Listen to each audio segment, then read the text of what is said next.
And I want you all to be blessed by the word that will come forth today. I'm going to jump right in. Pastor already prayed. There's no more that I can say. But amen. We're going to jump right in the word. Let's go to Numbers, the 23rd chapter.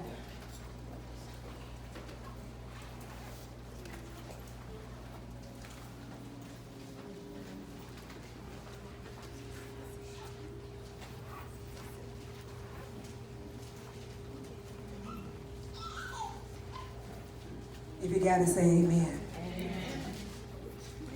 If you still looking, say wait for me. Wait for me.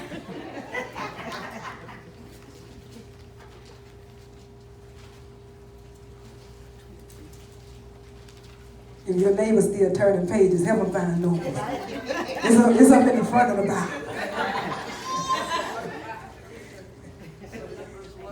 Numbers 23.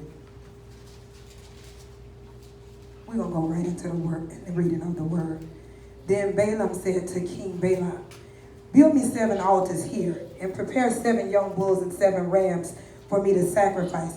Balak followed the instructions, and the 2 of them sacrificed a young bull and a ram on each altar.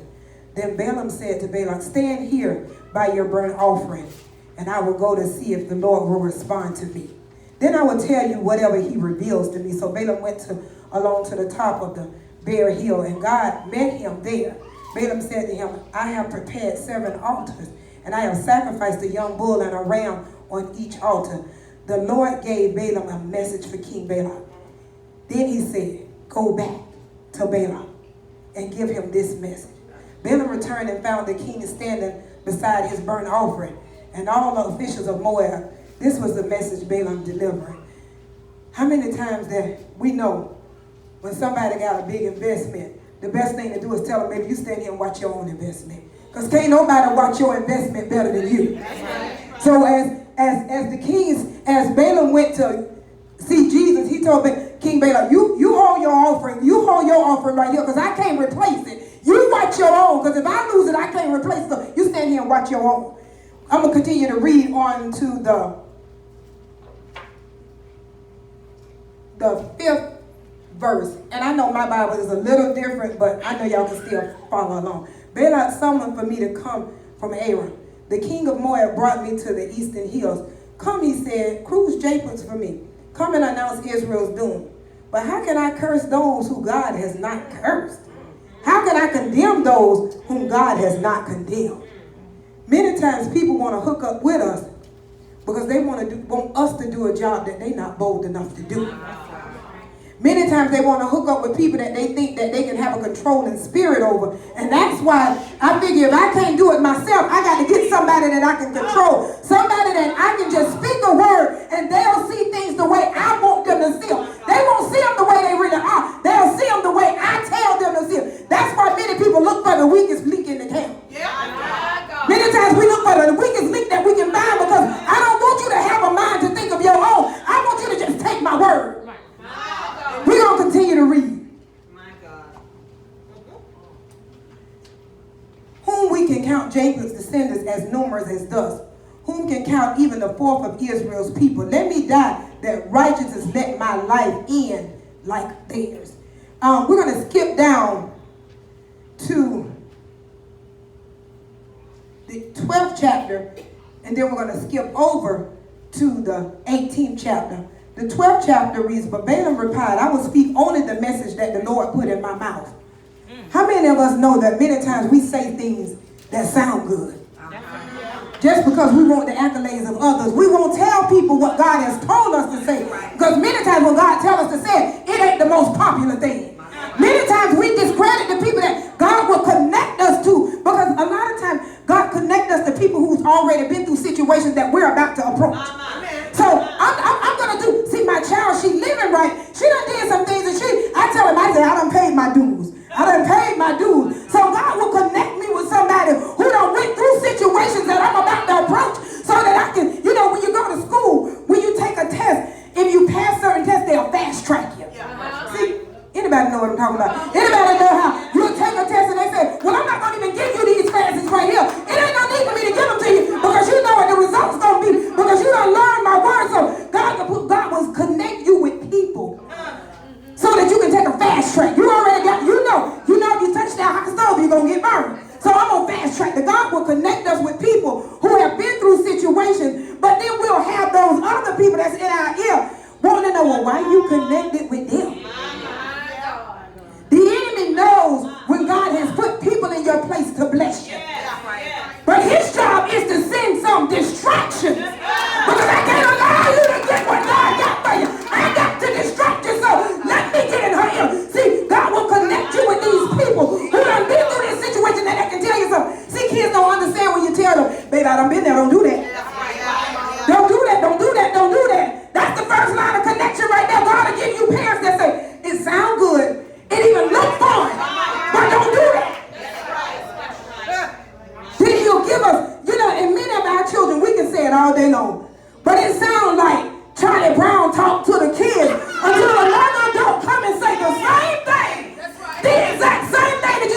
baby, don't do that. I did that before. It connects. It connects. That's why it's important for us to know who we connected to. See, when I tell them that it's red, if my daddy tell them that it's red, then they'll understand that it's red. See, when I say it's red, it looks purple to them. But when my bestie tell them it's red, oh, it looks red now.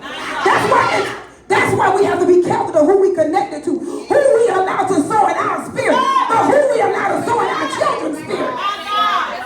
Many times we lose focus because now everybody want to think somebody got the hate on them. Baby, ain't nobody hating on you. They just trying to help you. Every time anybody try to tell you the right thing, they just hating on me. Everybody not hating on you. Sometimes people have enough compassion, and when God say go, they go. See, I don't care what you think when God say go, my job is to go. Whether you think I'm hating on you, whether you think, whatever you think, that ain't my problem. My job is to go. When God say stop moving them feet, you just go. You may not know where you're going to end up, you just start going. The enemy will send somebody else as you're going to try to pull you back the way you did. You don't need to do it from all that stuff. Why you going back? Many of us, we just get so confused. We get so confused because everything looked like somebody hating on you. One thing about, see, God will bring, when we tell God, you can use me, he will send the least of things. You might not look the best, but that don't mean that you're not the best. See, I always go back to a little story when Tracy had passed. I was real particular about some stuff. And I had just got off of work. I was looking a mess. I'm talking about a mess in the middle of the mess. I went to the funeral home and I said, don't put that wig on her head flat. Because don't put that old lady makeup on her to make her look all old. She wasn't old. She was full of life. And don't put that old flat wig on her head to make her look like, no. She ain't dead. She's still alive. Don't make her look like. So the lady looked at me like, well, who are you? You look like you need that flat wig and that old makeup on. I'm talking about I was looking a mess. But when I had to go back, see, I was coming straight from work. They closed at 6 o'clock. I ain't having no time to go home and put myself together. So what I had to do, I had to go like I was. But when I came back, see, you don't know, I could have been delivering a message for you. And you want to judge me on what I look like. Too many of us judging people on what they look like. Just because it don't look like it's great. Sometimes you see the black and the white, and when you call it all together, it make gray. Sometimes it don't look quite great. But if your spirit will bear witness, you just got to believe that black and that white gonna make great. Well, anyway, when I went back to later, I said, oh, she looked pretty. And she kind of looked at me and she said, oh, you clean up well. I see why you were so adamant about how she looked. She said, oh, you look. And I just laughed to myself. I say, see, if I was delivering a message because I didn't look up to par, she would not have received it. Too many of us, God sent people that don't look up to par to bring a word to us, but we can't receive it because they don't look like what we look like. Even the least of them. See, God holds us accountable. When we tell God that he can use us, we have to be careful to who we allow. See, we discredit the least of them. And those are the ones that God will send to bless you. If you ever notice, the most wealthiest people, they look the most basic. We will discredit the most basic people and want somebody that's dressed up and don't know behind that dress up they got bad credit or bad attitude and have nothing to offer but bad advice. But the people that God sends to bless us, we normally discredit them because they don't have that look. We're going to go ahead on the word. Y'all, I done lost y'all somewhere anyway. We're going to go ahead on and read. We're going to read. Chapter 18 says, verse 18 says, this was the message that Balaam delivered. Rise up, Balaam, and listen. Hear me, son of Zippor. God is not a man that he should lie.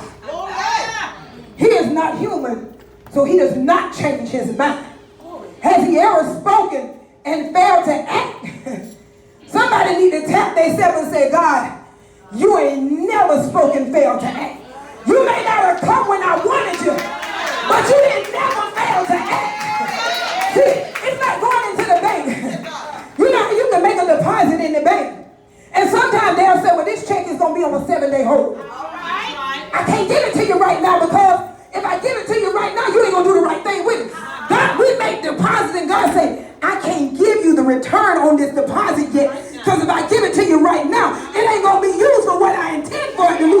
See, I got something for you and you're going to need this deposit for it. But I need you to hold and let it sit in this reserve. But many times we get it too early. We mess it up. So when it's time for us to go for what God really has us, we done aborted what God has us because we acted too soon. See, one thing about the saints, God give us a spirit of tap in, not take over. See, he'll give us some stuff and he wants us to tap in. And I'm giving it to you now, but I want you to use it a little later. I'm going to give it to you now, but I'm going to use it. I want you to use it a little later. Many times I tell you, I tell a lot of people, God can't bless the saints right now. Because when he bless us, you can buy a body, you can build a body, you can rent a body, you can, whatever you want to. But after you finish doing all that, the last person that you want to serve is God. That's why you can be the finest and the prettiest thing in the world. But the last person that you want to serve is God. The last person. The last person. God gave me a profound word this morning. I mean, he said, stop allowing opinionated values to dictate your life. So I'm sitting here saying, God, opinionated values. He said, yeah, it's your opinion that you the best. It's your opinion that you look good. Because everybody don't want something that just look good. See, you can look good on the outside, but you junky on the inside. I don't want them kind of problem. I'd rather go to one of the stores and say, it's a scratch and then it got a little dent on the outside, but it worked perfect on the inside. Opposed to getting one that looks pretty on the outside. I don't need a pretty washing machine. I need one that works. I need one that when I put them dirty clothes in it, it's going to clean them dirty clothes. I don't care what you look like on the outside. I need you to work on the inside. That's how them opinionated values. People say, ooh, I can have anything I want. Y'all, I'm going to tell y'all a story. I was going to go out to dinner with somebody this week. So I told one of my friends, I said, I'm going out to dinner today. They said, you going out to dinner? I said, yeah, I'm going out to dinner. So I got home and I started cooking and God said, you going to make yourself that common? My God. Jesus. So I started looking around. I said, that common? God said, if somebody say they can have anybody they want, that's their own opinion. If they can have anybody they want, why would you settle and put yourself in that category? My God. That's good. Well, that's good. I said that for the saints. Many times we just go because we're invited. But a lot of times when we go because we're invited, that's the stuff that messes us up. God said, you're gonna treat yourself so common. And you know how when people say stuff, it already don't sit well with you. You know, and they went to talking, they like, you know, I can have anybody that wants. So that was already, I think right there you lost me. But I said, y'all gonna take this free meal. Come on. And let me tell you how the devil will set you up. They said when I made reservations at this and this restaurant, I was like, well, that's one of my favorite restaurants. I'm going to that free meal. And God said, you consider yourself so common for a free meal? I said, I can't go to them, and something came up. Something came up. Because when your good can be evilly spoken of. See, I could have went and and that joker could have went and told one of the members, yeah, I took her to dinner, I took her out. So in the carnal mind, she's supposed to be the assistant pastor. She went out with me. But God says, don't treat yourself so common. I said, checkmate. But many of the saints, we go places just because we're invited. God said, you need to be in a place where when you go, it's going to benefit you, not them. Many times we go places and we benefit the people that's there. But we need to go places that's going to benefit our soul. If everybody that you connect with always drawing something from you, what are going to be your results? If I come here to Auntie and I get a nugget and Auntie say, just live right. And I take that nugget and I keep it. And Auntie say, just be holy. And I take that nugget and I keep it. And I go here and I get another nugget and she say, just make sure you don't lie. And I take that nugget and I keep it. And I get some nuggets from you. Whatever nuggets I collect from you. But then I get somebody that have no nuggets to offer. And they come with an old black bag. I put all my nuggets in that black bag. Now I can't even put them to use because I don't forgot everything that's been taught to me. Everything that's been deposited in me. I done gave it up. So now what am I living? I done lost everything that's been deposited because I done gave it all up. I'm going to go to this one more scripture. And I'm going to be Yes, God.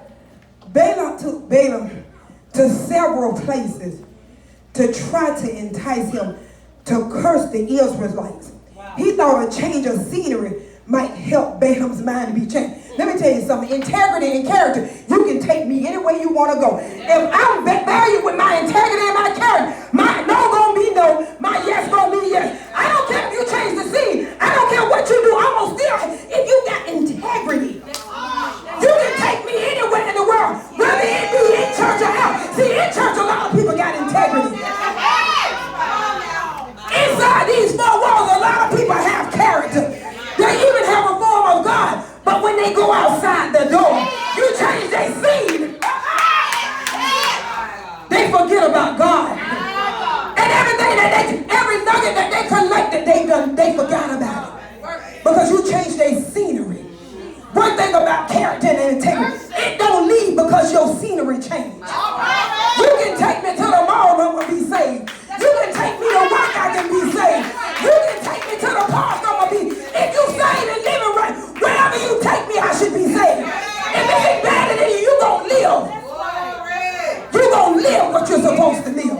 You can change the scenery. See, he's trying to take him to many different places. Because if he can see it this way, if I can take him over here. See, I'm going to take him to the restaurant. Maybe he'll see that they ain't no good. Because I don't want him to see him no good. But maybe I can take him over here to the park. Maybe it'll look a little different to him. Maybe I'll take him in the dog. Because then they can't see it. But you can take me anywhere. But if you got that character, that integrity, and made up mind, you can take a saint anywhere and they're going to live right. That's right. That's right. Jesus. Oh, thank you. Many times when we hook up, and we go into these crazy places and get into these crazy situations, we forget that every bad decision has a consequence attached to it. Every decision, be it be bad or good, there's a consequence to it. Yes. You can pay your bills on time. The consequence to paying your bills on time, you got good credit. Yes. If you're a liar and a cheater all your life, when you change, people going to always remember you as being a liar and a cheater. You can't stop lying and cheating for one day. And because people don't respond the way you want them to respond, you go to run into time. I tried. See, they just won't let me change. No, you don't want to change. Because when you make up in your mind that I ain't that liar and I ain't that cheater no more, I don't play them games no more. People going to look at you and say, you know, she a liar and a cheater. But if you stop lying and cheating long enough, they're going to say, well, you know, she used to be a liar and a cheater. You stay clean long enough, they're going to forget about you being a liar and a cheater. But you got to stay long enough. 20 minutes ain't going to make people change their mind on how they feel about you. 20 minutes ain't going to make people feel that you're different from what you really are. You can fool some people some of the time, but you can't fool all the people all the time. Some people play so many games, they fool themselves that they play so many games. They don't even know what I change. I thought I changed. Have I changed? Glory. Work it. One thing we have to remember as men and women of God, trials, tribulations, situations can only go as far as God will allow them to. Sometimes we feel like we be right 1 foot over the bridge. You be feeling like you got 1 foot, Lord. Just one more thing gonna push me over. And God be saying, where's your faith? You talk a good game, but where's your faith? Tap your neighbor and ask them, neighbor, do you talk a good game? See, you can encourage me, but sometimes we got to learn how to encourage ourselves. Just because you call me and I don't answer, that ain't me. That ain't my fault that you fell off the wagon. Because you're supposed to have enough in you that when I can't get to nobody else, that I can encourage myself. See, we have to be careful to what we are connected to in this season. Pastor, come here real quick. Come here, Cherish. Get a thing, get in the Lord. Turn around, Pastor. See, when we're connected to greatness, she gonna pass the torch to me. That's my God. I have no choice. That's my God. But to follow in greatness because that's all been instilled in me. That's right. So now, what I would do is I got to pass the torch. My God. My God. My God. Yes, God. So she has no choice but to fall into greatness because that's what's been passed down. Right. A lot of our kids, okay, thank you. I said that to say a lot of our kids raising all kind of hell because that's what you passed down. That's what you passed down. And now you're mad and you keep saying they won't respect me, they won't respect me, they won't respect me. But you don't have enough sense to go back to the altar. Because you got it right with God. But that generational curse and all the people that you hurt before, it's some people that you can't do wrong. See, saints, instead of just saying, I'm sorry, they'll come back and say, girl, you know you sung that song today. They won't say, I'm sorry. Girl, them some bad shoes. They'll compliment you every day. But until you go back and say, I'm sorry, that junk is falling on dirty ground. No, we'll come back. Girl, you prayed good. I ain't going to tell you all the discord and all the lies I done told you. I got to come back and say, Sister Tasha, I want to get it right with you. Because I need God to take some things. I need him to break some things off of me. I need him to break some curses off of me. So I got to come say, I'm sorry. I can tell you your hair pretty, your necklace pretty, your shoes pretty, but until I say I'm sorry, God is not going to move for me. Many times we want blessings from the devil and we want blessings from God. It ain't no two-way street. See, we'll say, oh, God bless me with this house. He blessed me with these cars. He blessed me with some nice clothes. But then the lady stole all this stuff and I bought some hot clothes. God ain't going to bless you in the middle of all that. You need to pick and choose. You need to pick and... For every decision we make, there's a consequence. So now, you did this stuff right. But now, you done bought all these hot clothes because they came from somebody. They came from somewhere. We hurt somebody. So now, when you're wondering, God, you blessed me with this cover, I can't play my condo. Oh, you took your condo and you bought hot clothes with it. But we forget. Then we go into that state, well, God, you done left me. You done forgot about me. God, you walked away from me. I didn't walk away from you. You walked away from me. I ain't never seen a group of people get mad with God about them leaving. You left me and you mad with me? That's like a husband and a wife. You gonna divorce me, but now you mad? I should be mad for you leaving me. You beat me getting mad and you left me. We get mad with God and we left him. What kind of people? Crazy. We sit and we get mad. I'm just mad with God. But you left him. Yes. We have to learn that, God, in the midst of the storm, I'm going to trust you. God, it don't feel good, but I trust you. That's the season we in right now. Right now. This is the season we in right now. Because you might not have the same problem But you got some kind of problem going on. Any real man and woman of God, you got some type of situation going on right now. Right now. Because God is ready to do something for his people. But the enemy trying to attack us all in some kind of way. Whether it be over here with your children, whether it be over here with your money, whether it be over here with your business, over here with your job, whatever it is, we all got something going on. But the enemy's job is to try to bound us all at the same time. So that we can't pray for each other. That's his job. We can't lose focus. We got to get that spirit to tap in. That's right. Not take over so we don't fall over. That's right. We have to get Pastor saying here, she released. That's why you have to be careful with who you send up on. What I'm pouring into you. The nuggets that you take, are these nuggets that you can take along for the rest of your life? Amen.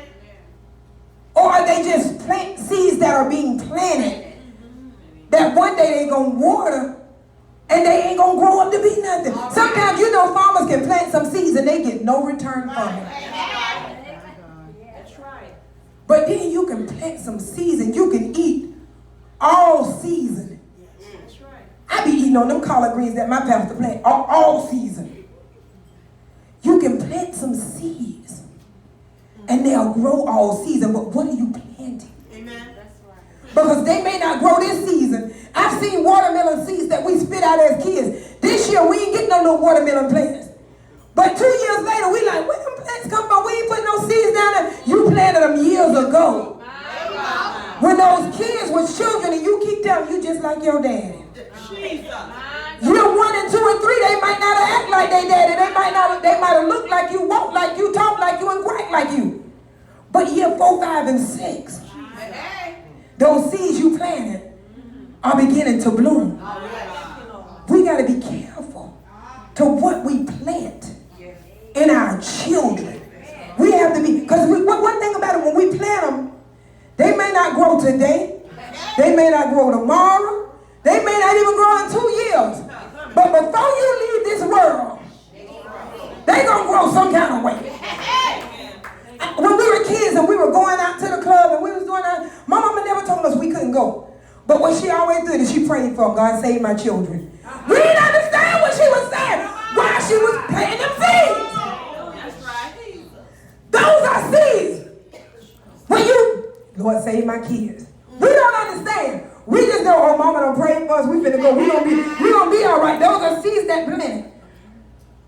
But then God sent some more people around. The television broadcast where Bishop Washington would be on that broadcast. I'm telling y'all, I would be on my way to the club and he'll say, stretch your hands to the TV if you want to be saved. Baby, I was half dressed on my way out the door.